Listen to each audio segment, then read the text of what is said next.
The first thing they tell you when you work the night shift at Crow's Hollow Coffee House is to memorize the rules. At first, I thought it was a joke. The list was pinned to the corkboard behind the counter, written on a faded piece of paper with creases so deep it looked like it had been folded and unfolded 1,000 times. The handwriting was jagged, almost desperate, and the edges of the paper were smudged with coffee stains and something darker, maybe ink, maybe not. I remember standing there on my first day, staring at the list while Todd, the manager, leaned against the counter with his arms crossed. He was a heavy-set man with tired eyes and a voice like gravel, the kind of guy who looked like he'd seen everything but would never talk about it. Rule number 1: if a customer asks for the black special, close the shop immediately. Rule number 2: if the clock strikes 3:33 a.m. and no customers are present, do not look outside the windows. Rule number 3: never brew coffee using the beans in the jar labeled "Do Not Open." Rule number 4: if you see a crow inside the shop, you must feed it and never ask how it got there. Rule number 5: if the lights flicker 3 times in a row, lock yourself in the back room and do not come out until dawn. You got it? He asked, jerking his chin toward the rules. Sure, I said. Don't make the black special, don't look outside at 3:33, don't use the forbidden beans, feed crows, and lock myself in the back if the lights flicker. Got it. I turned to him with a smirk. What happens if I break one? Does the coffee police come after me? Todd didn't laugh. He didn't even smile. Instead, he leaned in, his voice low and serious. If you want to keep breathing, Carter, follow the rules. No exceptions. I should have walked out right then. But I didn't. Crow's Hollow was a coffee house in a small town in Pennsylvania, near the Appalachian Mountains. It wasn't exactly what I'd pictured when I applied for a barista job. The neon sign outside blinked like it was on its last legs, and the windows were always fogged up, even in the middle of summer. Inside, the air was thick with the smell of burnt coffee and something faintly metallic. The furniture was mismatched: wobbly wooden chairs, scratched tables, and an old leather couch in the corner that looked like it had been dragged out of a dumpster. The walls were painted a dark green, except for one mural that covered the back wall. It was a sprawling scene of crows perched on branches, their black feathers gleaming like they'd been painted with real oil. The eyes of the crows followed you wherever you went. I'd heard the rumors before I took the job. The locals whispered about how the shop was cursed, about the owners who disappeared or went bankrupt, about the weird things people claimed to see in the windows at night. But I didn't believe in that kind of thing. Ghosts, curses, demons, they were just stories people told to make their boring lives more interesting. That's what I thought, anyway. The first few hours of my shift were uneventful. A couple of truck drivers stopped by for black coffee, barely saying a word as they slumped over the counter. A group of college kids wandered in around midnight, loud and laughing, their orders complicated enough to make me question my life choices. By 2 a.m., the shop was empty. I was wiping down the counter when I felt it, a shift in the air. It wasn't much, just a faint prickling at the back of my neck, like someone was watching me. I turned around, expecting to see a customer, but the shop was still empty. I shrugged it off and went back to cleaning. That's when the lights flickered. It was just a single flicker, barely noticeable, but it made my chest tighten. I glanced up at the bulbs, my pulse quickening. Relax, I muttered to myself. It's just bad wiring. The lights flickered again. I froze, the rag in my hand dripping water onto the counter. My eyes darted to the list of rules on the corkboard, the jagged handwriting suddenly looking much more menacing. Rule 5. If the lights flicker 3 times in a row, lock yourself in the back room and do not come out until dawn. I held my breath, counting the seconds. 1, 2, 3. The lights stayed on. I let out a shaky laugh, my shoulders relaxing. See? Just bad wiring.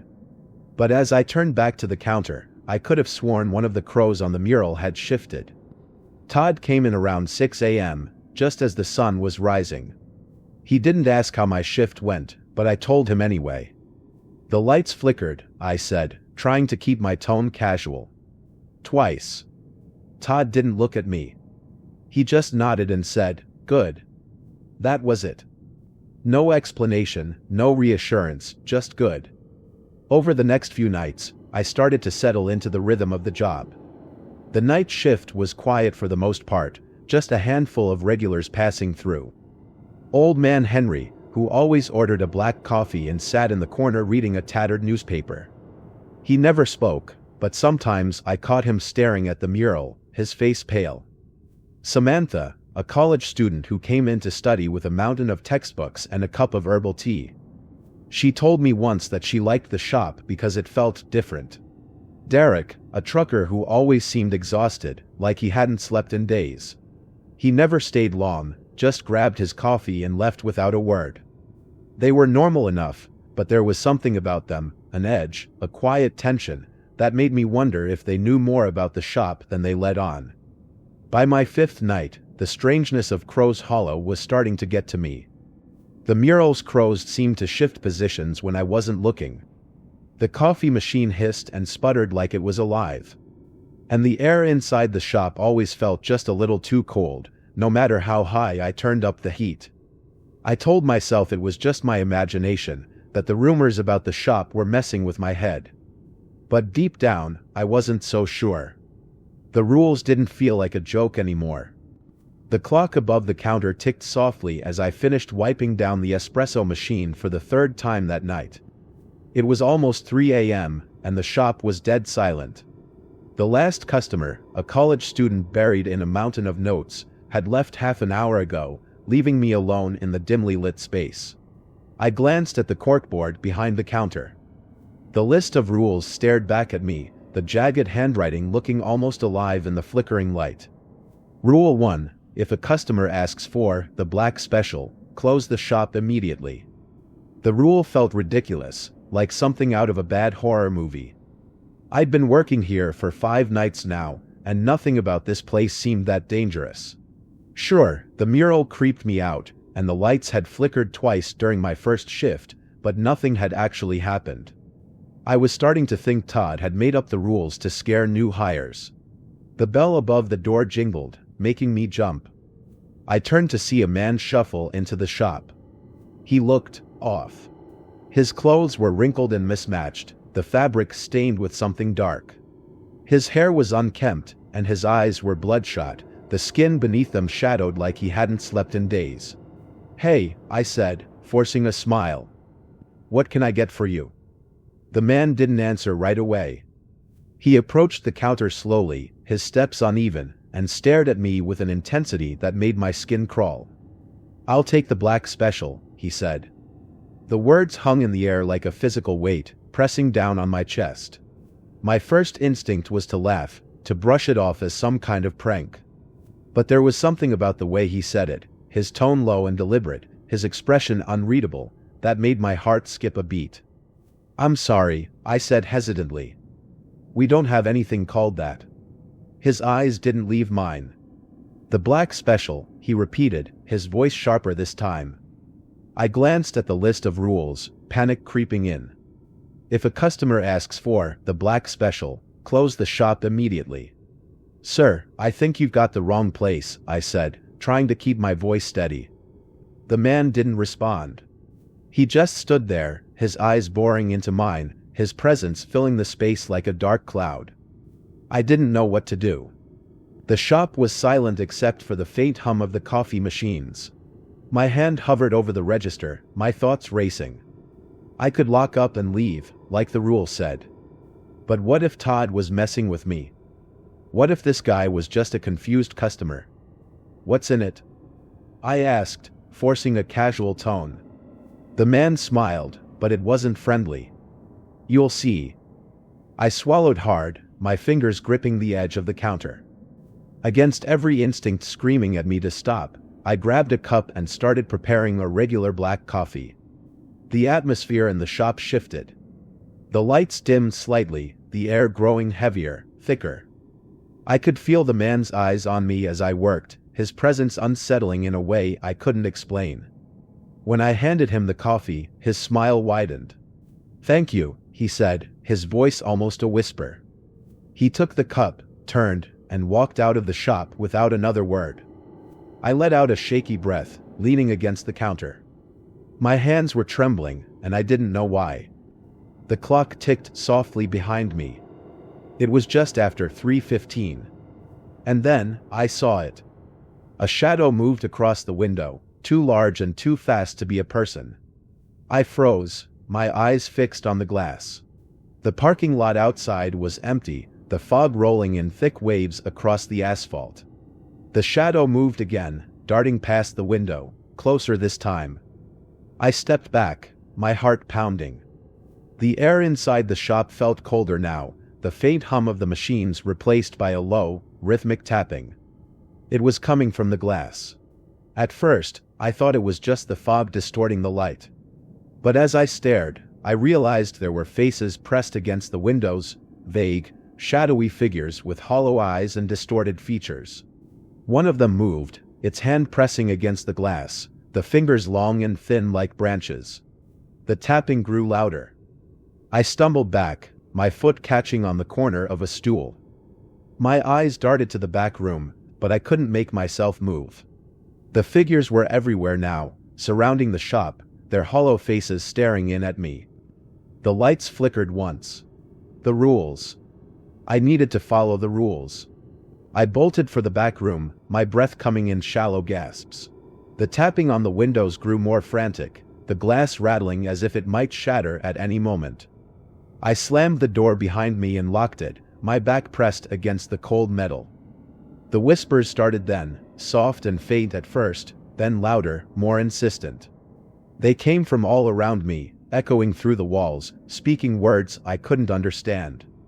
The lights flickered again. I clamped my hands over my ears, sinking to the floor. The shadows outside the door were growing, their distorted forms stretching across the cracks.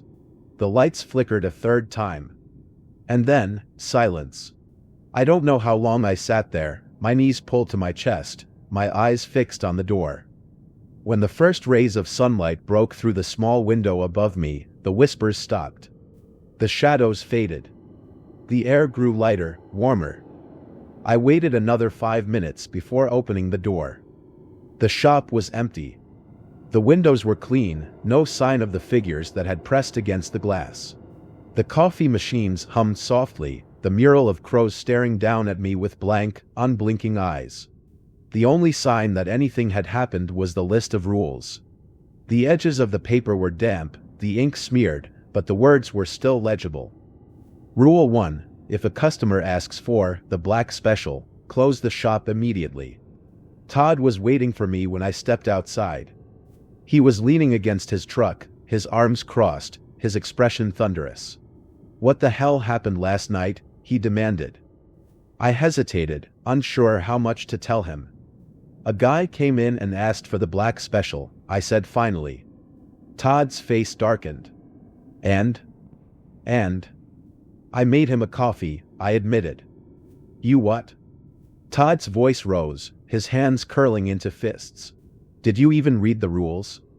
Do you have any idea what you've done?" I opened my mouth to respond, but he cut me off. "This isn't a game, Carter," he snapped. "You don't make the black special. You don't talk about it. You don't even think about it. Next time, you follow the damn rule, or you're out. Got it?" I nodded, too shaken to argue. But deep down, I knew there wouldn't be a next time. I wasn't coming back. At least, that's what I told myself.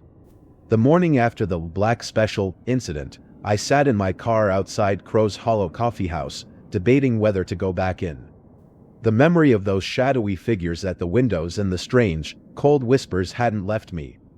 Todd's furious outburst echoed in my head, but it wasn't just anger, it was fear. Genuine, bone-deep fear. I didn't want to admit it, but part of me was curious. I wanted answers. What the hell is going on in that shop? That afternoon, I decided to do some digging. The locals in Greywater Hollow weren't exactly warm to outsiders, but I'd made a few connections since I moved here. My first stop was the Rusty Lantern, the only bar in town, where I found Henry, one of the shop's regulars, nursing a pint of beer. Henry was an older man with a face like worn leather. He spent more time at Crow's Hollow than anyone, always sitting in the same corner, staring at the mural. If anyone knew about the shop's history, it was him. I slid into the seat across from him, offering a tentative smile. "Hey, Henry."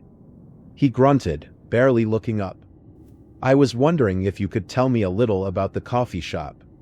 You know, Crow's Hollow." That got his attention. His watery blue eyes narrowed, and he leaned in, his voice low. "You work there, don't you?" "Yeah." "Night shift." Henry's expression darkened. "Then you should know better than to ask about it." "Please," I said, lowering my voice. I had a weird night, and I need to know what's going on. What's with the rules? What's with the shop?" For a moment, I thought he was going to brush me off. But then he sighed, his shoulders sagging as if some great weight had settled on them. "Crow's Hollow has been cursed for as long as I can remember," he said. "Longer, even. My grandmother used to tell me stories about it when I was a kid. Said the land it's built on isn't right. Said it belonged to someone, or something, long before the shop was there." I shivered, leaning closer. "What do you mean?" Henry shook his head. "All I know is, bad things have happened there. People go missing. People die. And every time, it's like the place just resets. New owners come in, slap on a fresh coat of paint, and start over. But the rules are always there. Always the same." Henry's words stuck with me as I left the bar, and I decided to dig deeper. The Greywater Hollow Library was small, tucked away in the back of the town hall, but it had archives that stretched back decades. The librarian, a wiry woman named Greta, gave me a skeptical look when I asked for records about the coffee shop. "Why do you want to know?" she asked, her thin lips pursed. "I work there," I said simply. Her face softened slightly. "Oh, honey," she murmured. "You should quit while you can." Greta led me to a dusty back room filled with filing cabinets and old newspapers. "Start with these," she said. "But don't say I didn't warn you." The first file I opened was a police report from 1978. A barista named Claire Sullivan had gone missing during her shift. Her car was still parked outside the shop, and the register was untouched. The only clue left behind was a faint trail of black feathers leading from the counter to the back room. The second file was from 1993. A couple in their early 20s had been found dead in the parking lot after ordering coffee late at night. Their bodies were pale and cold, their faces twisted in expressions of terror. The autopsy listed their cause of death as unknown. The pattern continued. Every decade or so, another incident. Another disappearance. Another death. And always, the shop remained open. One article stood out, a story from 1956 about a barista who had broken one of the rules. Her name was Annabelle Crowley, and she had worked the night shift at Crow's Hollow for less than a month. According to the article, Annabelle had decided to brew a pot of coffee using a jar of beans labeled "Do Not Open." She thought it was a joke, Henry had told me earlier. Something the old manager put there to keep people from using the good stuff. She was wrong. The article didn't go into detail about what happened to Annabelle, only that she was found wandering the streets of Greywater Hollow 3 days later, barefoot and incoherent. Her hair had turned white, and she couldn't speak except to repeat one phrase over and over, "They're coming." The next night, I couldn't stop thinking about what I'd learned. As I cleaned the counters and waited for customers, I kept glancing at the jar of forbidden beans on the top shelf, half hidden behind the row of syrups. I wasn't the only one thinking about it. "Bad night?" Samantha asked, her voice breaking the silence. She was one of our regulars, a college student who always brought a stack of textbooks to the shop. "Something like that," I said, forcing a smile. Samantha looked up from her notes, her expression thoughtful. "You're starting to notice it, aren't you? The way this place feels, wrong." My stomach tightened. "What do you mean?" She shrugged, her pen tapping against the edge of her notebook. "I've been coming here for years. My dad used to bring me here when I was a kid. It's always been like this. Quiet. Too quiet. Like it's waiting for something." Before I could respond, the door jingled, and Derek, one of the truckers, walked in. He ordered his usual black coffee and sat down near the window, his eyes darting toward the mural. "Hey, Derek," I said as I handed him his cup. "You've been coming here for a while, right? What do you know about this place?" Derek froze, his hand halfway to his mouth. He set the cup down and stared at me, his eyes dark and serious. "Some questions are better left unanswered," he said quietly. That night, I couldn't sleep. Every time I closed my eyes, I saw the shadowy figures pressing against the glass, their hollow eyes staring at me. I dreamed of Annabelle Crowley, her white hair tangled around her face, her lips moving as she whispered, "They're coming." When I woke up, the jar of forbidden beans was the first thing on my mind. I needed to know the truth. The night shift was dragging. It had been quiet for hours, too quiet. The shop always had a strange, heavy atmosphere after midnight, but tonight it felt worse. The air seemed colder, the silence deeper, like the shop was holding its breath. The clock above the counter ticked faintly, its hands inching closer to 3:33 a.m. I'd been staring at it for the past 20 minutes, my nerves on edge. The second rule hovered in the back of my mind. If the clock strikes 3:33 a.m. and no customers are present, do not look outside the windows. I'd laughed when I first read it. Who cared about an oddly specific time? But after what happened with the black special and the shadows that had pressed against the windows, the rule didn't feel funny anymore. The shop was empty. My only company was the faint hum of the coffee machines and the unblinking eyes of the crows painted on the mural. I'd tried to distract myself by cleaning the counters and refilling the syrup bottles, but my mind kept wandering. The forbidden beans. Annabelle Crowley. The black special. Every piece of the shop's history I'd uncovered pointed to something dark, something malevolent. And I couldn't shake the feeling that it was watching me. At 3:20, I made myself a cup of coffee and sat at one of the tables, trying to ignore the weight of the silence pressing down on me. The lights above flickered faintly, not 3 times, just once. Enough to make my stomach twist. I checked my phone. 3:25. 8 minutes to go. At 3:30, I heard it, a faint tapping sound. I froze, my cup halfway to my lips. The sound came again, soft and rhythmic, like someone was gently knocking on the window. Ignore it. That was my first thought. Whatever was out there, I didn't want to know. I set my cup down, my hands shaking slightly, and stared at the table. The tapping grew louder. My eyes darted to the clock, 3:32. 1 minute. Just 1 minute. I clenched my fists, willing myself to stay seated, to keep my eyes on the table. But the sound changed. It wasn't tapping anymore. It was scratching, nails dragging across the glass in long, deliberate strokes. I couldn't help it, I looked. At first, I didn't see anything. The parking lot outside was empty, the fog swirling faintly under the streetlights. But then, a figure stepped out of the fog.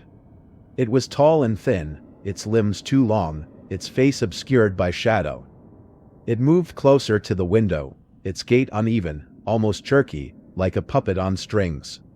Behind it, more figures emerged, their shapes distorted, their movements unnatural. They pressed against the windows, their hollow eyes staring in at me. One of them raised a hand and knocked on the glass, the sound echoing through the shop. The clock struck 3:33. The lights flickered. My reflection in the window flickered with them, but it wasn't moving the way I was. I was frozen in my chair, but the reflection, the thing that looked like me, was standing, its face pale and expressionless. It raised a hand to the glass, mimicking the figures outside.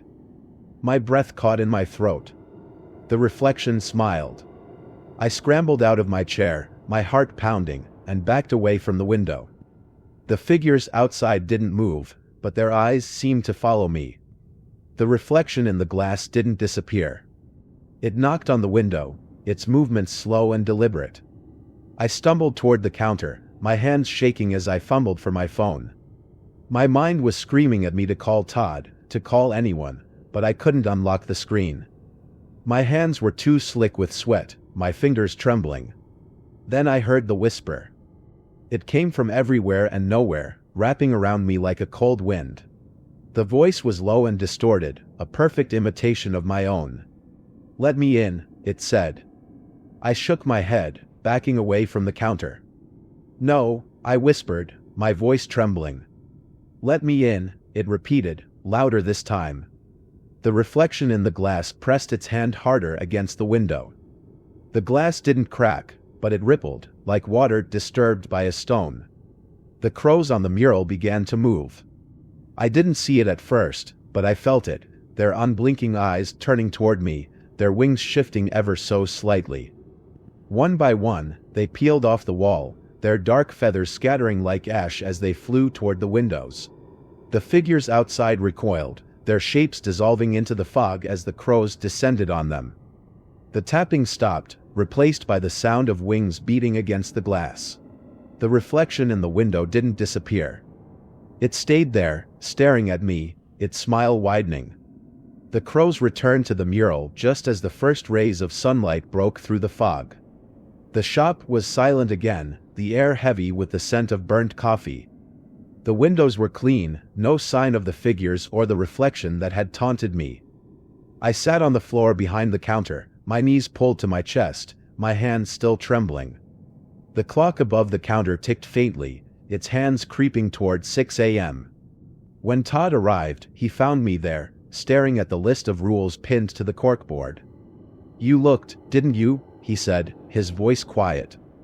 I nodded, unable to meet his eyes. Todd sighed, running a hand through his graying hair. "You're lucky the crows intervened," he said. "They don't always." Todd barely spoke to me after the night I broke Rule 2. He didn't have to. The look in his eyes said it all. I was walking a dangerous line, and he wasn't going to save me if I crossed it again. But the problem with fear is that it doesn't last forever. By my second shift back, the adrenaline and panic had started to fade. The figures in the window, the crows, the whispers, they still haunted me, but now they felt distant, like fragments of a bad dream.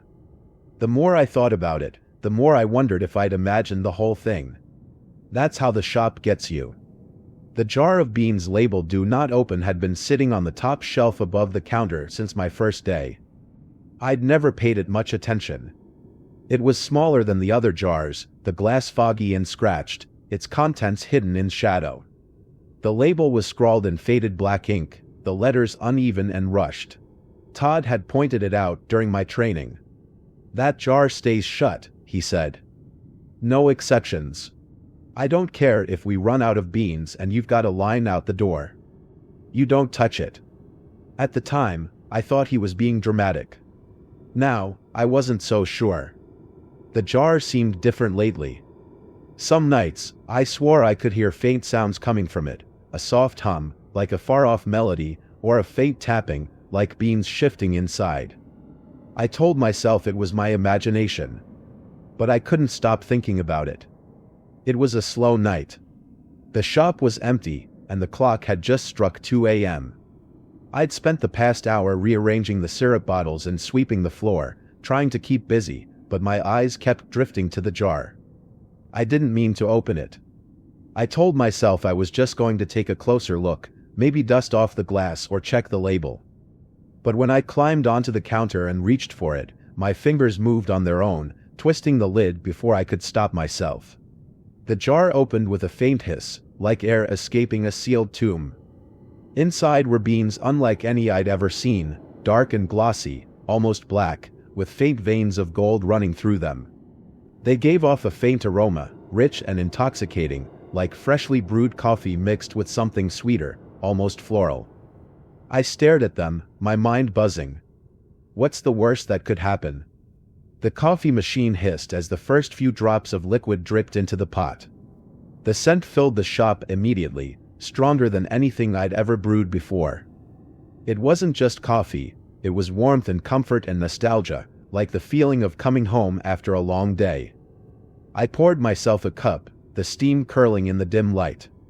The liquid was darker than usual, almost black, and it shimmered faintly as I lifted it to my lips.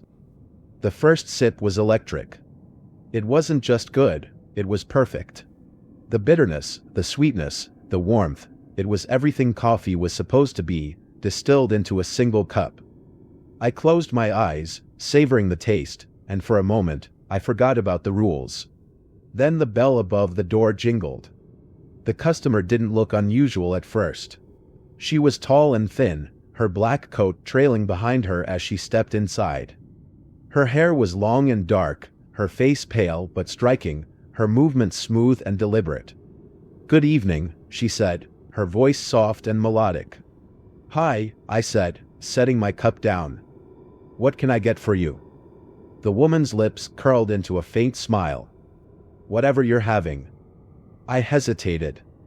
Something about her felt off, too perfect, too poised, like she didn't belong in the messy, mismatched world of Crow's Hollow.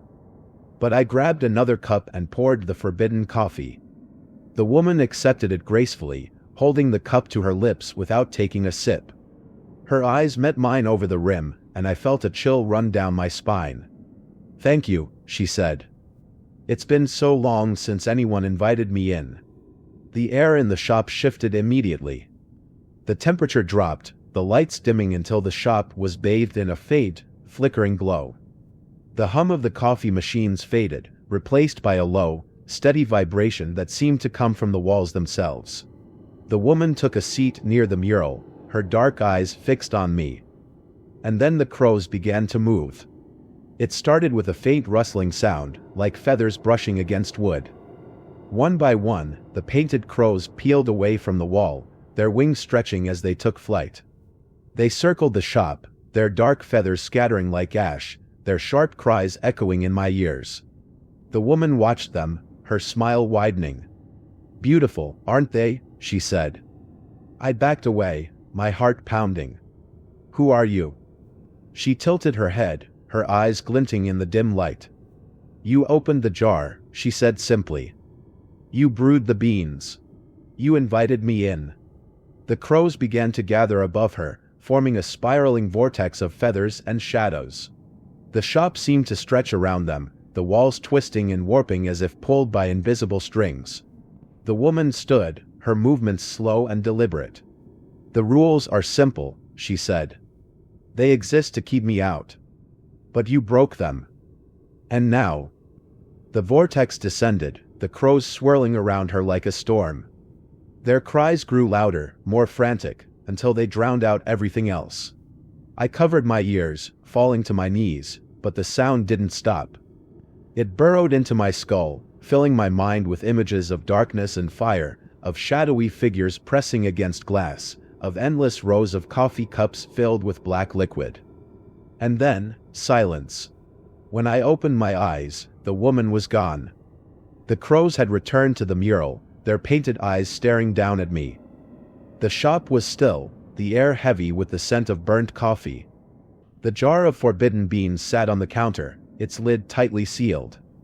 I staggered to my feet, my hands trembling as I reached for my phone. I needed to call Todd, to tell him what had happened, to beg him to come and fix whatever I'd unleashed. But when I looked at my reflection in the window, I froze. My eyes glowed faintly, a soft golden hue that shimmered in the dark. The day after I brewed the forbidden beans, I didn't go to work. I called in sick, ignoring Todd's irritated grunt on the other end of the line. My glowing eyes had faded after a restless night, but I couldn't shake the feeling that something inside me had changed. I still felt the woman's presence, a faint, cold echo that lingered in the back of my mind. I didn't want to face the shop again, not after what I'd seen. But I couldn't stay away forever. When I finally showed up for my next shift, Todd was waiting for me. He didn't say a word as I walked through the door, but his eyes followed me, dark and heavy. I avoided his gaze, focusing on tying my apron and checking the machines. "Carter," he said finally, his voice low. We need to talk. I stiffened, turning to face him. About what? You know what. Todd led me to the back room, his steps slow and deliberate. He didn't turn on the light, leaving us in the dim glow of a single bulb that flickered faintly above the supply shelves. What did you do? He asked, his voice sharp.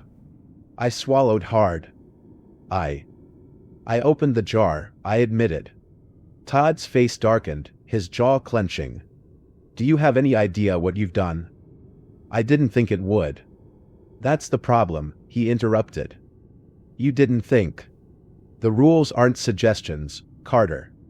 They're the only thing keeping this place from falling apart. I folded my arms, anger bubbling to the surface. Then why don't you tell people why? Why keep it all a secret? Maybe if I'd known what was at stake, I wouldn't have. Because it doesn't matter, Todd snapped. You could know every detail, every horror tied to this shop, and it wouldn't change a damn thing. People like you always break the rules anyway. For a moment, the room was silent except for the faint hum of the fridge in the corner. Then Todd sighed, leaning heavily against the counter. You want the truth, he said. Fine. But don't say I didn't warn you. He began pacing, his boots scuffing against the floor. This shop wasn't built here by accident, he said. The land it sits on, it doesn't belong to us. It never did. Long before Greywater Hollow existed, before the mountains and the roads and the towns, something else lived here. Something old. Something hungry. I felt a chill creep up my spine. The crows, I whispered. Todd nodded. They're part of it. Not the whole thing, but close enough. They're guardians, keeping the curse contained. As long as the rules are followed, the crows can keep the darkness at bay. But every time someone breaks a rule, it weakens them. And if they're weakened enough. He trailed off, his expression grim. I thought about the figures outside the windows, the woman who'd thanked me for inviting her in, the crows peeling themselves from the mural to protect me. What happens if the crows fail? I asked. Todd's voice dropped to a near whisper. The shop becomes a doorway. A way for them to come through. I frowned. Them? He didn't answer, his eyes darting toward the door as if expecting something to burst through at any moment. I pressed him further. Why don't you just shut the shop down? If it's so dangerous, why keep it open? Todd laughed bitterly. Do you think I haven't tried? You think I want to be here? This place doesn't let you go, Carter. Once you're tied to it, that's it. You can leave, sure, but it'll bring you back. It always does. I stared at him, my stomach twisting. So I'm stuck here? Todd didn't answer, but the look in his eyes said everything. That night, I started noticing the crows everywhere. At first, it was subtle, a single bird perched on a telephone wire as I walked home, its dark eyes following me. Then there were more of them, sitting on rooftops and streetlights, their feathers gleaming faintly under the moonlight. By the time I reached my apartment, they were waiting for me. A dozen crows lined the railing of my balcony, their heads tilted in unison as I unlocked the door. I tried to ignore them, but their presence was impossible to shake. Even in my dreams, they followed me, their wings stretching across endless skies, their cries echoing like distant thunder. When I returned to the shop the next night, the mural had changed. The crows were still there, but they weren't perched on branches anymore. They were in flight, their wings outstretched, their sharp beaks pointed toward the center of the wall. At the center was a shape I hadn't noticed before, a dark figure, its body made of jagged lines and shadows, its eyes glowing faintly gold. I stepped closer, my pulse quickening. The figure looked familiar. Too familiar. It looked like me. Todd caught me staring at the mural. He grabbed my arm, pulling me back. Don't look too closely, he said, his voice tight. The mural shows what's coming. What's waiting? What do you mean? I asked, my voice trembling. He sighed, running a hand through his hair. The crows are trying to protect you, he said. But they can only do so much. The more rules you break, the more tied you become to this place. And once you're tied enough. He didn't need to finish the sentence. That night, I tried to quit. I told Todd I was done, that I couldn't handle the shop's rules, the crows, the shadows. He didn't argue. He just nodded, his expression grim. "Good luck," he said. I didn't know what he meant until I tried to leave Greywater Hollow the next morning. The roads twisted endlessly, leading me in circles. Every turn brought me back to the shop, the flickering neon sign glowing faintly in the early morning light. The crows were waiting for me, their dark eyes unblinking. The shop felt different when I walked in that night. The air was heavier, thicker, like the weight of the entire building was pressing down on me. The crows on the mural seemed closer, their painted wings stretching farther across the walls, their unblinking eyes following me as I moved behind the counter. Todd wasn't there. He hadn't shown up since I'd tried to quit the day before. Part of me hoped he'd given up, finally escaped whatever had kept him tied to this place. The other part knew better. This was my shift now. My responsibility. And I didn't think I was going to survive it. It started just after midnight. I was wiping down the espresso machine when the lights overhead flickered once, dimming for a split second before snapping back on. I froze, my hand hovering over the counter, my breath catching in my throat. I stared at the corkboard where the rules hung, the familiar jagged handwriting glaring back at me. Rule 5. If the lights flicker 3 times in a row, lock yourself in the back room and do not come out until dawn. It's fine, I whispered to myself. Just a bad bulb.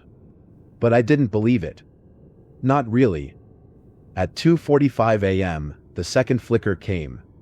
This time, it lasted longer, 3, maybe 4 seconds, long enough for the shop to be plunged into total darkness before the lights returned. I felt it then, a presence, something pressing against the edges of the room, watching me from the shadows.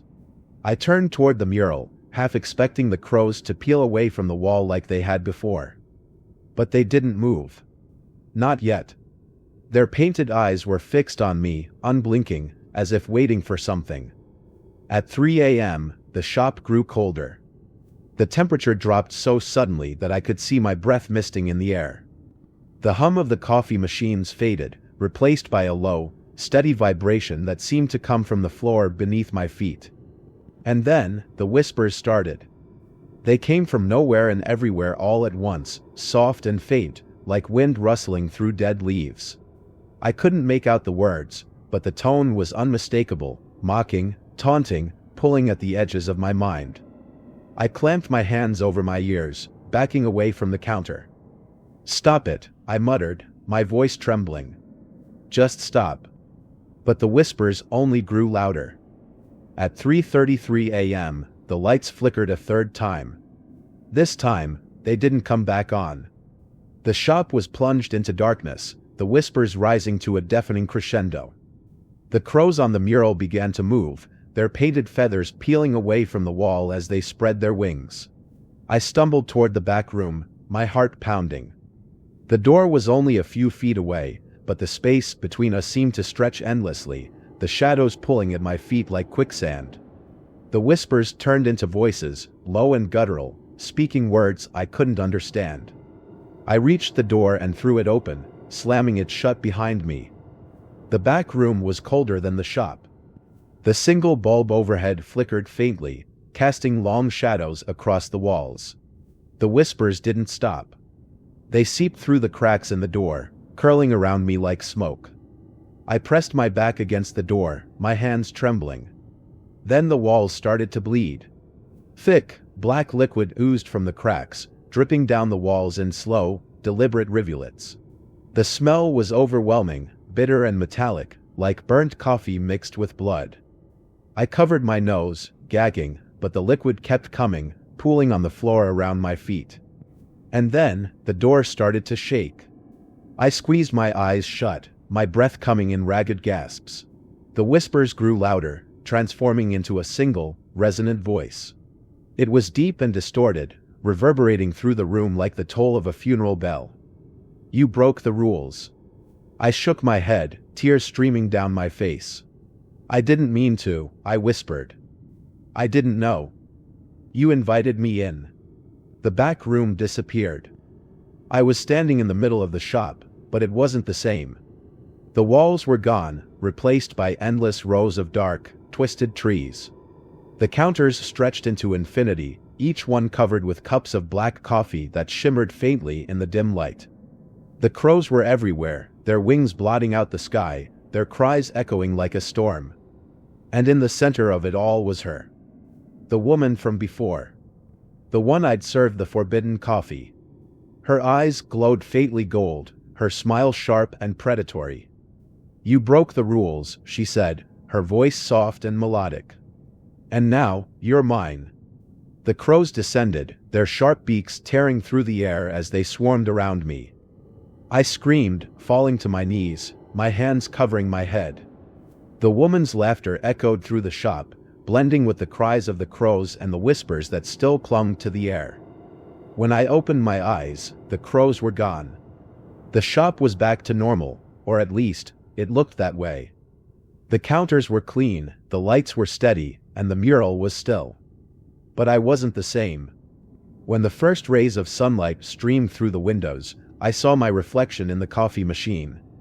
My eyes were glowing faintly gold, just like hers. I reached out to touch my face, but my hand didn't feel like my own. It moved stiffly, mechanically, like a puppet on strings. The whispers were still there, faint but persistent, weaving through my thoughts like threads in a web. I wasn't Megan anymore. Not entirely. Weeks passed. Todd didn't come back. No one did. The shop ran itself, its doors opening and closing on their own, the crows in the mural watching over everything. The shop felt quiet in a way I hadn't noticed before. Not the heavy, suffocating silence that had filled the place during my final shifts, but something lighter, like the calm before a storm. I watched from my perch in the mural, my painted body frozen in its new form, my golden eyes scanning the shop. The crows around me were still, their wings folded neatly, their beaks pointed downward. They were waiting. We were all waiting. The door jingled, its cheerful chime cutting through the silence. A young woman stepped inside, her face glowing with the hesitant optimism of someone who didn't know what she was walking into. She looked to be about 19 or 20, her black hair tied back in a loose ponytail, a messenger bag slung over one shoulder. Todd, or the thing that used to be Todd, stood behind the counter. His movements were slow and mechanical, his face slack and pale, as if his body was merely going through the motions. "Welcome to Crow's Hollow Coffee House," he said, his voice flat. The girl hesitated, her eyes flicking around the shop. "Hi," she said, her voice uncertain. "I'm here for the night shift job." Todd nodded once, pulling a folded piece of paper from his pocket. He handed it to her, his hand trembling slightly. "These are the rules," he said. "Read them carefully. Follow them. No exceptions." The girl unfolded the paper, her brow furrowing as she scanned the list. The rules hadn't changed. Rule number 1, if a customer asks for the black special, close the shop immediately. Rule number 2, if the clock strikes 3:33 a.m. and no customers are present, do not look outside the windows. Rule number 3, never brew coffee using the beans in the jar labeled "Do Not Open." Rule number 4, if you see a crow inside the shop, you must feed it and never ask how it got there. Rule number 5, if the lights flicker 3 times in a row, lock yourself in the back room and do not come out until dawn. The girl's lips pressed into a thin line. "Are these real?" she asked. Todd's eyes twitched slightly, the only sign of life left in his face. "Yes," he said simply. The girl laughed nervously. "This is a joke, right?" The crows in the mural shifted faintly, their feathers rustling like dry leaves. She didn't notice. Todd didn't answer her. He turned and walked into the back room, leaving her standing alone at the counter with the rules in her hand. I watched as the girl wandered around the shop, her movements tentative. She ran her fingers along the counter, checked the espresso machine, peeked into the back room. Her curiosity was palpable, the kind of restless energy I remembered all too well. She paused in front of the mural, her eyes narrowing as she took in the crows. And me. She didn't realize what she was seeing at first. To her, I was just another part of the painting, a figure perched among the birds, my golden eyes blending seamlessly into the dark, swirling background. But then, her gaze lingered. She took a step closer, her fingers brushing against the wall. For a moment, I thought she could see me. The girl shook her head, pulling her hand back. "Weird," she muttered under her breath. She returned to the counter and set her bag down, pulling out a book and a water bottle. She flipped through the pages absent-mindedly, her foot tapping against the floor as she settled into her new role. The shop remained quiet, the air still and heavy. But it wouldn't stay that way for long. The bell above the door jingled again, and a man stepped inside. He was tall and disheveled, his clothes rumpled, his eyes bloodshot. I recognized him immediately, the same man who had asked me for the black special on my first night. The girl smiled politely, oblivious to the tension that gripped the room. "Hi," she said. "What can I get for you?" The man approached the counter slowly, his steps uneven. "The black special," he said, his voice low and deliberate. The girl hesitated, glancing at the rule still clutched in her hand. I could see the gears turning in her head, the same conflict I'd felt when he'd asked me. Was it a joke? A test? She laughed nervously. "We don't have anything called that," she said. The man didn't smile. He didn't move. "The black special," he repeated. I leaned forward in the mural, my painted form straining against the edges of the wall, my golden eyes fixed on her. "Close the shop," I thought, willing the words to reach her. Just close the shop.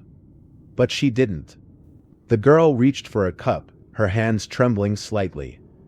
"Okay," she said, her voice unsteady. "I'll see what I can do." The air in the shop shifted immediately, growing colder, heavier. The crows in the mural rustled again, their feathers beginning to lift as they prepared to take flight.